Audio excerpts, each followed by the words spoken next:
Moving into a standard, forgettable apartment usually comes with a baseline expectation of privacy. You lock the door, and the square footage is yours. Inside that space, your smartphone feels like a secure, private digital bubble. In 2023, a student named Noah discovered the vulnerability of that bubble. At 3:33 a.m., his phone rang.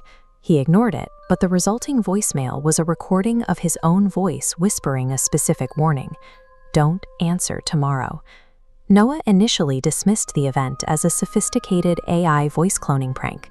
However, the next morning, his service provider confirmed the impossibility.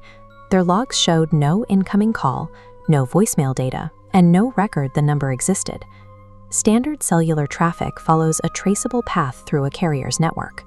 This diagram shows how Noah's phone received an audio file that bypassed those external checkpoints entirely.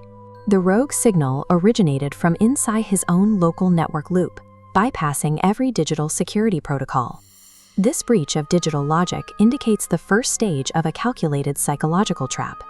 The entity's opening strategy utilizes a phase we can define as the warning. When Noah answered on the second night, the caller used Noah's own voice to state, "You weren't supposed to answer." This tactic uses the target's own vocal identity to bypass their natural suspicion and force an instinctual sense of trust. On the third night, the entity escalated. Noah recorded the call, capturing the sound of running and his own voice screaming for him to lock the door. A loud crash exploded over the speaker, and at that exact second, 3 physical knocks pounded on Noah's apartment door. Noah checked the building's security footage immediately.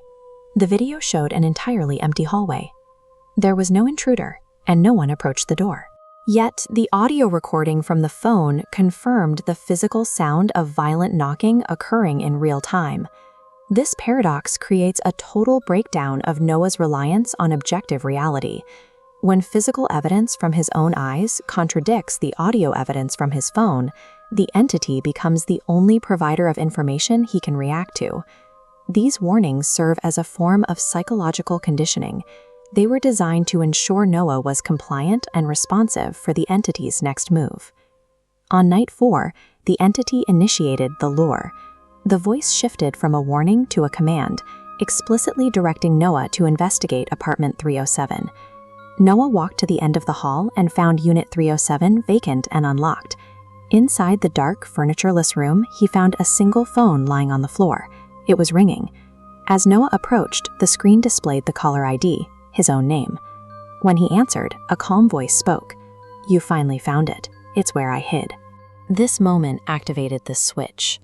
The building manager later revealed that years prior, a tenant had vanished from apartment 307 without leaving a physical trace or any sign of a struggle.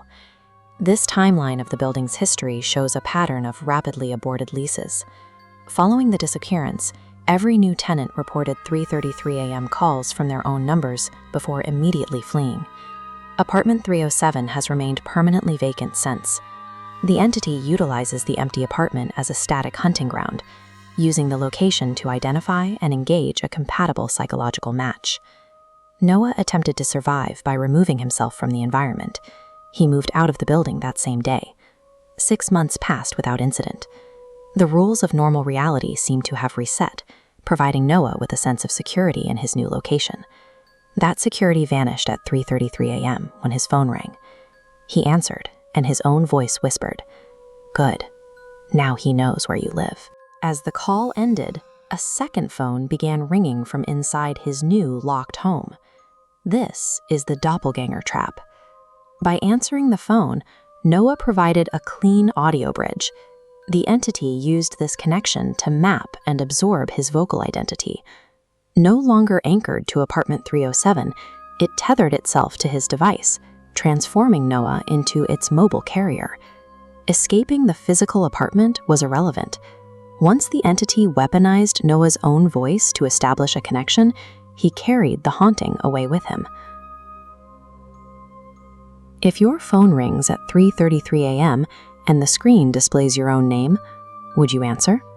Imagine sitting alone in your locked house late at night. Suddenly, every screen you own turns on, blaring red, with a single government instruction: do not look outside. Would you retreat into the house, or would you pull back the curtain? In the viral horror story, The Watcher at the Window, a teenager named Ethan faces this exact scenario. He's home alone when his isolation is shattered by an official emergency alert system broadcast demanding he stay away from all windows. This diagram illustrates a psychological concept known as the curiosity gap.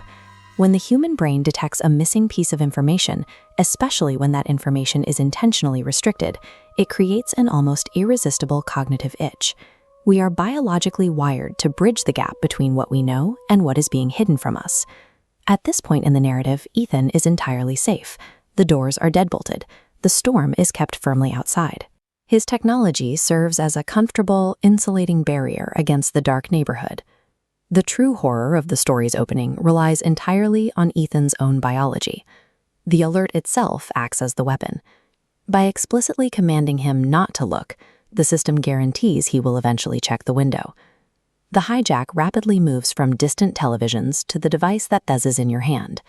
The warning infiltrates the most intimate digital space possible, the smartphone. A moment later, an unknown number texts him, "I can see you." In 4 words, a broad, county-wide weather emergency collapses into a hyper-localized, highly personal threat. The danger has a specific target. The very tools Ethan relies on to text his mother and call the police now feed him direct threats. The attacker has co-opted his lifeline. It creates an impossible loop. How do you secure a location when the system designed to warn you of a breach is actively announcing that the perimeter has already failed? Ethan gives in to the curiosity and looks out. Standing under a street line at the far end of his block is a motionless silhouette, staring directly at his house despite the torrential rain. The narrative immediately applies sensory deprivation. The power grid fails, plunging the house into total darkness. Ethan dials 911, but the operator is replaced by the sound of slow, heavy breathing before the line goes dead. The physical distance between them evaporates. Ethan looks out again to find the figure standing across the driveway. Moments later, 3 slow, deliberate knocks echo from the front door. The power outage, the dead phones, and the knocking all combine to fixate your attention straight ahead, locked entirely on the home's entry points. The structure acts as a massive narrative funnel. By turning up the volume on the danger outside the house, the story successfully distracts the audience from looking anywhere else. This blueprint illustrates threshold theory. In architectural horror, tension lives at the boundary separating a safe interior from a hostile exterior. Ethan's world shrinks to the skin of his house. Our focus presses entirely against the door frames and glass. The watcher's total lack of movement creates a psychological trap. An active attacker can be fought or fled from, but a perfectly still threat forces the victim into a state of permanent observation, waiting for the status quo to break. The external threat is a narrative blindfold, making sure Ethan keeps his eyes glued to the street, while the actual danger develops elsewhere. While Ethan is locked in his bedroom staring out the window, he hears it. Footsteps, directly beneath him in the living room, slowly making their way up the wooden stairs. His mother's voice trembles as she relays the second alert. The figure in the rain is acting as a guard, ensuring that whatever is currently inside the house stays there. Looking back at our architectural diagram, the logic of the entire environment flips.